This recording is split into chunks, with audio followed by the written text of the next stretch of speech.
Setiap kecamatan yang ada di Kota Makassar tentunya mempunyai potensi, keunggulan hingga isu-isu krusial yang tentunya harus diupdate oleh masyarakat Kota Makassar. Pada episode Bapeda Corner pada kesempatan kali ini tentunya kita akan bercerita tentang satu kecamatan yang sangat spesial yang ada di Kota Makassar, yakni Kecamatan Ujung Pandang. Tentunya sesaat lagi di Bapeda Corner bersama saya Ami Rahmianti.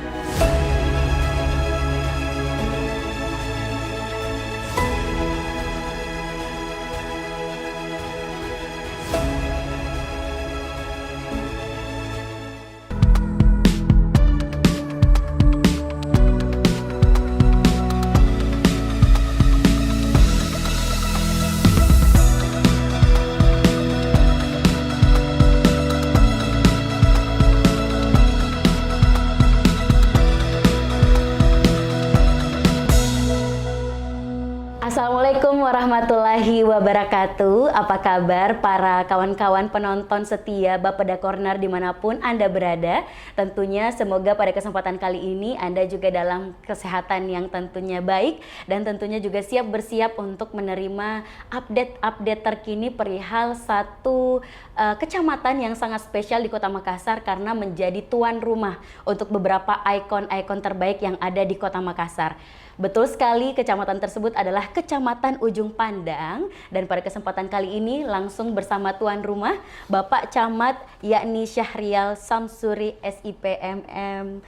Bapak, Assalamualaikum Bapak. Waalaikumsalam warahmatullahi wabarakatuh. Apa kabar hari ini? Alhamdulillah sehat, luar biasa. Luar biasa. Nah, tentunya seperti yang sudah disampaikan sebelumnya perihal suatu kecamatan yang sangat spesial di Kota Makassar karena menjadi front, sebagaimana Kota Makassar sendiri menjadi front city untuk daerah Indonesia Timur. Bahkan banyak orang yang bilang adalah ibu kota dari Indonesia Timur.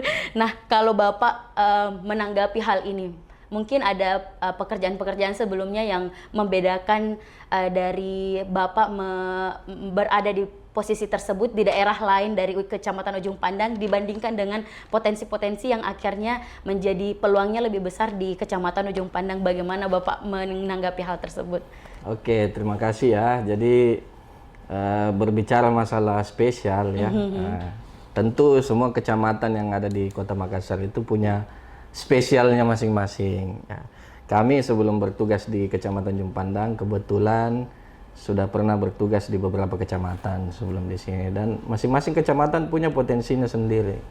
Nah, yang unik di kecamatan kami karena sebagaimana Mbak tadi katakan bahwa yang selalu menjadi bahan perbincangan itu kalau ibu kota. Ya, pusatnya Indonesia Timur lah, pusatnya Indonesia. Nah, kebetulan Kecamatan Ujung Pandang itu adalah ibu kota Kota Makassar dan pusat Kota Makassar ada di Kecamatan Ujung Pandang. Kita lihat ikon-ikon Kota Makassar itu hampir sebagian besar ada di sini.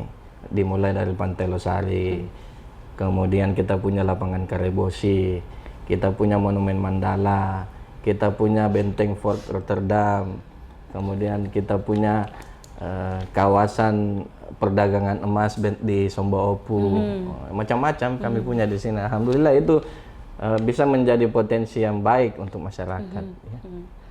Baik, nah itu sudah disebutkan tentunya kawan-kawan para penonton dari Bapeda Corner perihal potensi-potensi dalam yang berada di Kecamatan Ujung Pandang. Nah, tapi sebagai pelaku yang akhirnya mengeksekusi setiap program-program pekerjaan, apakah ini menjadi sebuah pekerjaan yang berat? Karena tentunya baru satu agenda terselesaikan, agenda selanjutnya pasti ada lagi dan tentunya selalu bersinggungan dengan pihak kecamatan. Bagaimana itu, Bapak? Kalau berbicara masalah kewilayahan ya, kalau kami di Kecamatan Ujung Pandang, karena kebetulan kita adalah ibu kota, isu yang sangat sering muncul di permukaan kalau kita bertugas di Kecamatan Ujung Pandang itu biasanya yang pertama kebersihan tentu. Karena kita adalah ibu kota Kota Makassar, jadi tentu harus merepresentasikan bagaimana Kota Makassar itu. Kalau Ujung Pandang kotor, anggapan orang kan Kota Makassar kotor. Nah, itu yang pertama. Kemudian yang kedua berbicara di perkotaan, karena kami ibu kota, tentu isu yang sering keluar itu adalah kaki lima. Ya, kalau biasa ke Jakarta barangkali sering melihat Satpol PP bertengkar dengan pedagang kaki lima, begitupun di Kecamatan Ujung Pandang. Ya, di Pantai Losari itu yang dulunya kita kenal pedagang pisang ngepet terpanjang se-Asia Tenggara, itu ada di kami. Dan itu semua pelakunya adalah pedagang kaki lima. Kemudian isu apa lagi berikutnya adalah isu kemacetan. Karena pusat-pusat niaga perkantoran itu mayoritas ada di Kecamatan Ujung Pandang. Kantor Balai Kota Makassar di kami. Kemudian pusat-pusat perbankan ada di sini. Perhotelan sebagian besar ada di sini. Sehingga pusat kunjungan masyarakat bukan cuma masyarakat lokal tapi pendatang, ya turis-turis maupun itu lokal maupun mancanegara itu kalau datang ke Makassar, yang nginapnya di daerah Kecamatan sini. Ujung Iya. Pandang. Iya, hotelnya kan banyak di sini. Betul. Iya. Nah, itu untuk mengawal bahwa isu-isu tersebut tentunya dapat berjalan senantiasa baik begitu. Karena kami yakin bahwa walaupun setiap kecamatan mempunyai potensinya, dalam artian pasti punya tantangannya masing-masing. Apakah dari pihak Kecamatan Ujung Pandang punya strategi tersendiri untuk kiranya setiap sektor-sektor seperti perbankan, hiburan, bagian ruang terbuka seperti di Pantai Losari itu dapat tidak ada yang kiranya bisa hilang dari pandangan kita untuk kebaikannya ataupun keamanannya, Bapak. Tentu kita selalu menjadi fokus perhatian di situ. Jadi dalam perjalanannya yang harus kita perbanyak adalah bagaimana berkoordinasi. Koordinasinya bentuknya seperti apa? Koordinasinya karena kalau seluruh aspek kehidupan dikelola oleh kecamatan, itu tentu tidak akan bisa. Jadi yang kami perbanyak di sini adalah koordinasi. Begitupun koordinasi antar lembaga atau koordinasi dengan pelaku-pelaku usaha itu selalu kita buka selebar-lebarnya. Jadi kalau kami di sini masyarakatnya kebetulan juga kurang. Jadi satu Kota Makassar itu kalau untuk di daerah daratan, karena kita punya satu juga kecamatan kepulauan. Kalau saya tidak salah, Kecamatan Ujung Pandang adalah penduduk terkecil. Ya, kurang lebih 28.000. Tapi pelaku-pelaku usaha, pelaku bisnis di siang hari itu bisa melompat 2 sampai 3 kali lipat barangkali ya. Kami tidak pernah hitung tapi membengkak. Nah, aktivitas kami banyak bersinggungan dengan orang-orang yang tidak berdomisili di sini, tetapi beraktivitas di sini. Bagaimana itu menanggapinya, Ya, Pak, strateginya? Jadi komunikasi memang menjadi kunci utama. Nah, karena insentif kita ketemu kan jarang. Pelaku usaha, sebutlah pedagang kaki lima di seluruh Kecamatan Ujung Pandang itu, kalau kita survei bukan penduduk Kecamatan Ujung Pandang. Pedagang pisang epe itu banyakkan penduduk Kecamatan Mariso misalnya. Jadi kalau kita mau berdialog lama dari hati ke hati, tidak mungkinlah di tempat berjualannya dia. Kita harus mencari waktu, mencari tempat yang bisa kita dari hati ke hati. Tantangannya sih di situ sebenarnya. Jadi setiap yang bertugas di Kecamatan Ujung Pandang harus mampu berkomunikasi dan berkoordinasi yang baik dengan seluruh stakeholder yang ada. Nah, mungkin karena sudah disinggung juga perihal kekhasan yang ada di Kecamatan Ujung Pandang, yaitu garis pantai dari Anjungan Pantai Losari. Banyak ikon-ikon seperti pedagang pisang epe. Nah, mungkin dari pihak kecamatan, Pak Camat boleh bercerita apakah hal ini diwariskan ataupun tatanan yang ada di Pantai Losari itu adalah sesuatu yang memang didesain oleh Kecamatan Ujung Pandang ataupun pemerintah Kota Makassar, atau pada dasarnya masyarakat secara mandiri datang ke sana, lalu kemudian itu menjadi sesuatu hal yang kiranya disambut baik, ataukah mungkin bertentangan bahkan dengan program-program dari Kecamatan Ujung Pandang. Boleh diceritakan, Bapak? Sepengetahuan saya, ya, kalau untuk pedagang kaki lima yang ada di sepanjang Pantai Losari, terkhusus pedagang pisang epe itu, nah, itu tumbuh dengan sendirinya. Nah, barangkali magnet dari pusat keramaian, ya, pusat ibu kota Kota Makassar kan pusat kunjungan. Dulu kan belum ada mall, belum ada pusat-pusat keramaian yang lain. Paling waktu zaman-zaman saya kecil, Kalau orang tua saya mau bawa saya jalan-jalan, ayo kita ke Pantai Losari. Nah, paling di situ ya, barangkali itu yang menjadi magnet sehingga masyarakat menangkap peluang usaha. Dia buatlah jualan-jualan. Nah, yang menjadi plusnya kita karena pedagang kaki lima itu sempat menjadi ikonnya kita.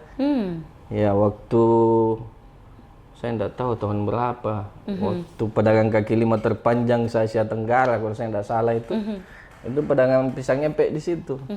Nah, dalam perjalanan tentu kan suatu kota itu selalu berubah ke arah yang jauh lebih baik, sehingga penataan pedagang kaki lima yang ada di sana tentu tidak harus dari dulu sampai sekarang begitu-begitu saja. Ya, tentu ada intervensi pemerintah di situ. Tujuannya apa? Tujuannya supaya lebih tertib. Lebih tertib, kemudian ya untuk pedagang ya barangkali bisa lebih meningkatkan penjualannya mereka. Nah, itu sering kita lakukan mulai dari penataan. Jadi yang tadinya dia semrawut, tidak punya susunan yang bagus, kita susun.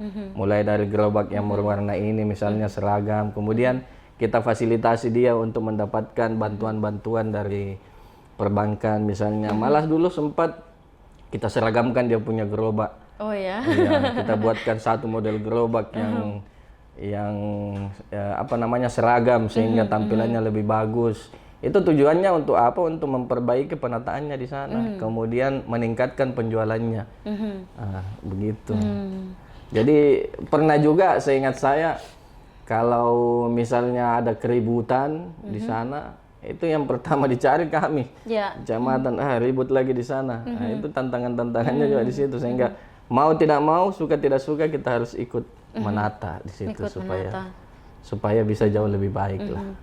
Baiklah, berarti itu adalah suatu gambaran kawan-kawan Bapeda Corner bahwa tidak melulu juga potensi-potensi atau mungkin bisa dibilang keistimewaan privilege geografis yang ada di Kota Makassar, di Kecamatan Ujung Pandang akhirnya selalu berbuah manis.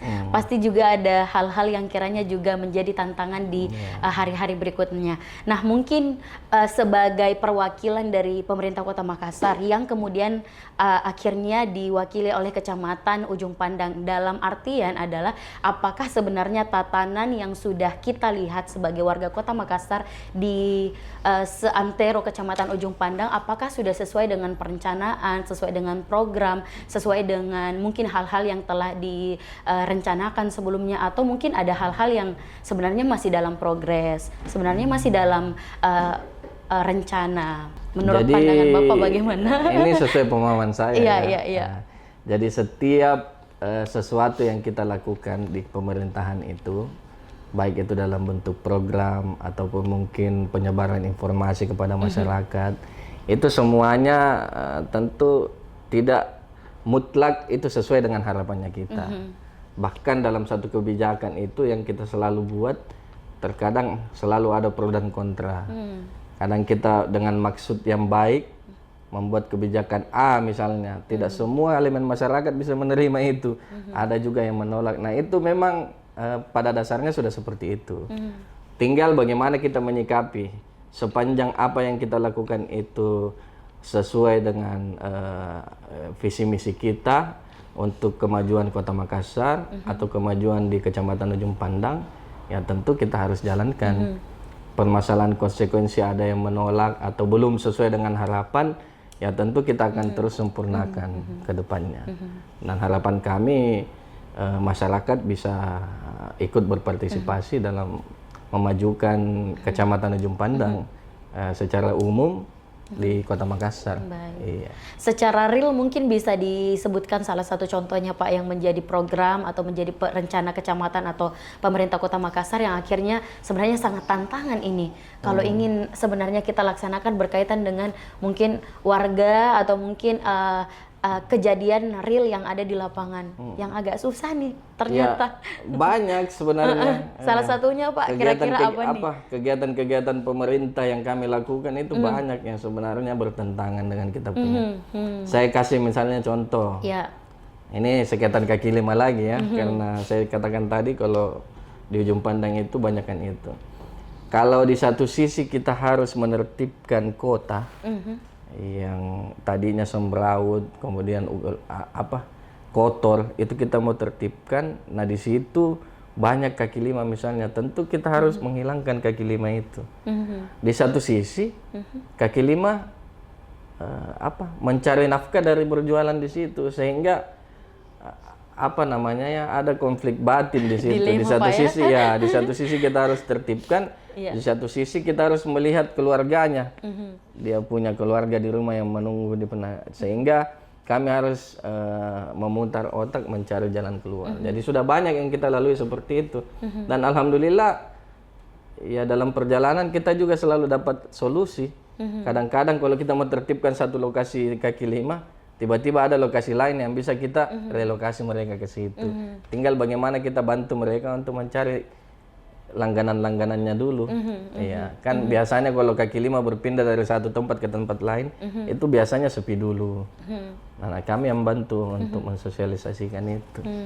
Itu dari segi itu. Kemudian banyak program lain juga. Satu contoh program nasional. Yang dikucurkan oleh pemerintah pusat terkait dengan penanganan stunting misalnya. Kalau melihat penanganan stunting kan secara real nasional semua melaksanakan itu. Tapi keberhasilannya berbeda-beda.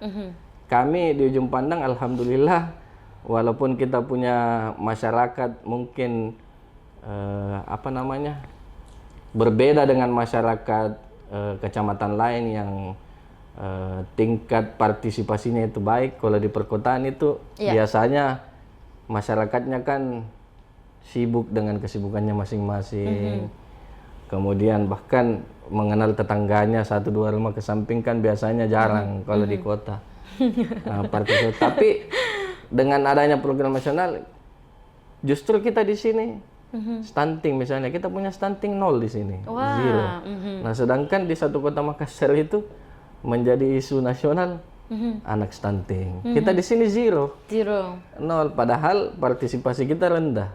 Tapi kenapa kita bisa punya stunting? Artinya di sini kesadaran masyarakatnya bagus, walaupun partisipasinya mungkin tidak sebagus di kecamatan lain. Jadi macam-macam lah, banyak kegiatan. Banyak yang kita temukan di kecamatan sini itu berbeda dengan kecamatan lain. Betul. Karena sekali lagi tentunya jumlah populasinya, jumlah masyarakatnya itu memang agak signifikan lebih rendah dan paling sedikit di Kota Makassar. Nah, tapi mungkin agak berbeda Pak kalau malam minggu atau ada kegiatan itu pasti tiba-tiba semuanya tumpah dan akhirnya muncullah tentunya isu-isu di Makassar ini adalah yang paling hangat, bukan hangat lagi sih. Memang sudah lama sekali dan masih terjadi, yaitu kemacetan. Kalau dari kecamatan sendiri sebenarnya melihat hal ini di lokasi, apakah ini mutlak karena jumlah kendaraan yang membludak atau memang dipengaruhi dengan seumpama tatanan parkiran dari kecamatan sendiri atau dari daerah sendiri di lokasi di lapangan sendiri yang memang masih perlu diperbaiki? Bagaimana Bapak memandangnya? Ya, sebenarnya kalau kita melihat jumlah kendaraan sih tentu semua orang tahu bahwa setiap tahunnya jumlah kendaraan bertambah, sedangkan lebar luas jalan itu kan tidak bertambah. Nah, jadi tentu harus ada pengaturan di situ. Nah, kita bisa lihat di Jakarta sudah muncul pengaturan ganjil genap. Itu kan metode-metode yang dilakukan untuk bagaimana mengurai kemacetan. Nah, kemacetan itu adalah hal mutlak yang selalu dihadapi oleh daerah-daerah perkotaan. Apalagi kalau masyarakatnya sudah semakin bagus perekonomiannya, sudah mampu beli mobil, semakin banyak mobil. Betul. Nah, kalau saya lihat ya memang jumlah kendaraan yang banyak. Iya. Kalau strateginya dari kecamatan sendiri, apakah mempunyai suatu rencana atau strategi, ataukah ini menjadi hanya mungkin tanggung jawab dari pihak lantas atau dari parkir? Kalau dari sebagai tuan rumah, karena mungkin hal-hal ini kan selalu tercetus, termasuk di program ini, seumpama di Bapeda Corner, kok ditanyakan ke kecamatan atau seumpama tiba-tiba Pak Wali seumpama atau mungkin tokoh-tokoh kecamatan macet terus, tiba-tiba Bapak bagaimana menanggapinya? Harusnya itu seperti apa Pak? Kalau kemacetan itu sebenarnya bukan urusan satu orang saja, sama dengan kita instansi itu tidak bisa kita saling menunjuk bahwa macet, oh itu urusannya di sub misalnya. Macet, oh itu urusannya PD parkir. Tidak akan selesai suatu masalah kalau kita saling melempar tanggung jawab. Nah semua, bahkan masyarakat pun seharusnya ikut terlibat dalam pengelolaan kemacetan. Ya, bagaimana misalnya kita yang ini hal sederhana saja ya. Kalau kita berkendara, kalau kita lambat kan aturannya kita di kiri. Betul. Kalau kita cepat, kita di kanan. Nah masih banyak yang kita temui masyarakat kita yang kadang-kadang lambat, dia berada di kanan. Itu juga salah satu penyebab kemacetan. Kadang juga mungkin kita lihat di sosial media, pasukan-pasukan ibu-ibu biasanya mau belok kanan, sen kiri. Ya, sen kiri, mau belok kiri, sen kanan. Itu kan salah satu penyebab kemacetan juga. Jadi tidak boleh kita menyalahkan bahwa ini macet karena di sub tidak bekerja. Ini macet karena itu semua harus terlibat. Kecamatan pun ada di situ. Jadi kalau semua saling melempar tanggung jawab tidak akan selesai. Jadi kesadaran yang paling penting. Ya. Jadi ini mungkin catatan juga ya untuk penonton Bapeda Corner, apalagi yang sudah langganan tidak ada ya boleh melanggar lalu lintas. Tapi ini loh ya, di Kecamatan Ujung Pandang itu kan hampir ya setiap tahun, bahkan selama pemerintahan Bapak Denny Pomanto itu melaksanakan event-event besar. Betul. Bahkan beberapa bulan ke depan, Agustus kalau tidak salah itu sudah akan ada F8 lagi. Nah F8. Itu setiap tahun kita laksanakan. Sebenarnya macet, tapi macetnya tidak kredit. Iya. Masih bisa dikendalikan. Masih bisa dikendalikan. Nah, itu artinya apa? Kalau kita peduli, macet pun itu tidak jadi masalah. Iya. Yang jadi masalah kalau macet dan kita lepas tangan, biarkan aja macet. Nggak usah kita turun. Nah, itu jadi masalah. Tapi kalau kita mau peduli, itu tidak jadi masalah. Semuanya bisa terkendali kalau kita sadar bahwa ternyata apapun masalah yang ada di Kota Makassar, dari masyarakat terkecil pun itu bisa berkontribusi untuk perbaikannya. Nah mungkin ini juga bisa menjadi jawaban ya untuk kawan-kawan penonton Bapeda Corner yang selalu mengeluh tentang kemacetan di Kota Makassar, bahwa ini sekali lagi seperti kata Pak Camat, bukan tanggung jawab satu orang saja, satu pihak saja, semua pihak ini berperan di dalamnya. Nah mungkin menjadi pertanyaan selanjutnya, program-program selain program yang kiranya menjadi turunan dari pemerintah Kota Makassar, ada enggak sih yang kira-kira menjadi sangat unggulan dari Kecamatan Ujung Pandang yang mungkin sebenarnya tidak dinotis oleh para penonton atau masyarakat Kota Makassar, tapi ternyata ini adalah murni dari teman-teman yang ada di Kecamatan Ujung Pandang yang kurang terdengar Bapak programnya atau mungkin produknya, kegiatannya atau apapun itu? Kita punya program sebenarnya unggulan kami banyak. Salah satu inovasi yang sering kita lakukan di sini adalah bagaimana bisa menangkap kebutuhan masyarakat terkait dengan informasi. Nah, karena kami di Kecamatan Ujung Pandang itu mayoritas penduduknya sibuk, ya sibuk. Punya pekerjaan masing-masing. Ya. Kalau siang hari kita ke rumahnya masyarakat di sini tertutup, tidak ada yang tinggal di rumah, semua pada bekerja. Tantangannya di mana? Kalau masyarakatnya sibuk, mengakses informasi ke kecamatan itu biasanya jarang. Jangankan dapat informasi, mengurus saja dia punya KTP biasanya tidak ada waktu untuk ke kecamatan. Jadi tantangannya kami bagaimana kita membuat satu portal yang bisa dimanfaatkan masyarakat. Kita sudah sering melaksanakan itu. Jadi kami punya banyak aplikasi di sini yang bisa dimanfaatkan disebutkan secara Pak, IT. Kita punya aplikasi Upata. Oke. Upata itu Ujung Pandang Tanggap Aduan. Wah, menarik ya Pak ya. Itu bisa di-download di Play Store itu. Wah, cuman kan masyarakat banyak yang tidak tahu. Dan itu hanya terkhusus di Kecamatan Ujung Pandang. Luar biasa ya. Bisa di-download di Play Store. Jadi masyarakat kalau mau mengadu terkait permasalahan apapun itu silahkan ke situ. Itu terkait aduan. Kemudian karena masyarakatnya kami sibuk, kami sulit memberikan edukasi terkait program pemerintah. Kami juga buat di sini yang namanya itu kawasan terpadu yang bisa digunakan masyarakat untuk melihat apa loh yang dilakukan oleh pemerintah. Kami punya di Karebosi, itu namanya TPS 3R Adama TPS 3R Adama. Iya. Oke. Jadi di situ bagaimana pengelolaan sampah yang ada di masyarakat secara mini, kami kemas di situ. Bagaimana kemudian pemberdayaan masyarakat untuk ekonominya bisa kita lihat di situ. Semuanya di sana. Nah, itu kita bekerja sama dengan salah satu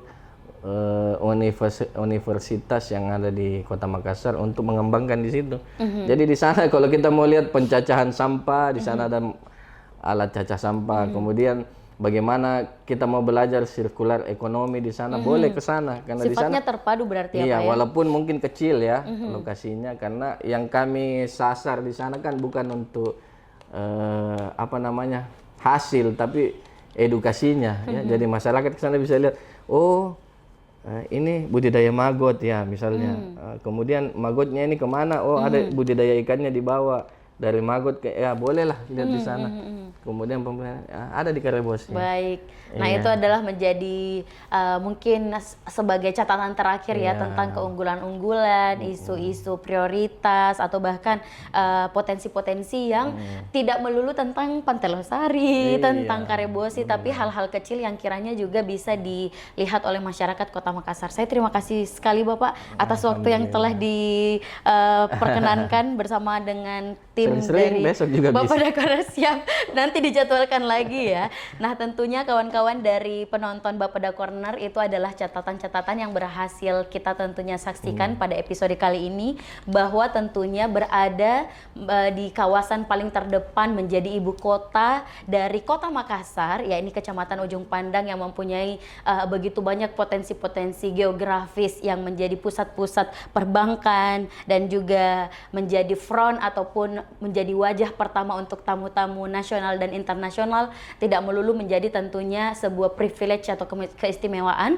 Terdapat beberapa catatan dan juga tantangan dan juga program-program yang sangat menarik di dalamnya, termasuk yakni telah di-launchingnya dan menjadi sebuah aplikasi yang dapat digunakan oleh masyarakat Ujung Pandang, yakni berupa aplikasi Upata, dan juga ada tempat terpadu untuk beberapa masyarakat dari Kecamatan Ujung Pandang dapat mengakses kiranya program-program yang tentunya juga disusun secara khusus oleh Kecamatan Ujung Pandang, yakni TPS 3R Adama. Nah, itu adalah tentunya hasil diskusi kita, hasil tentunya kiranya pertemuan kita untuk episode kali ini di Bapeda Corner tentunya, dan saksikan episode berikutnya di Bapeda Corner dengan isu dan pembahasan yang sangat menarik. Dan akhir kata, saya Ami Rahmianti bersama dengan Bapak Syahrial Samsuri, Pak Camat dari Kecamatan Ujung Pandang, mohon undur diri dengan ucapan wassalamualaikum warahmatullahi wabarakatuh. Waalaikumsalam.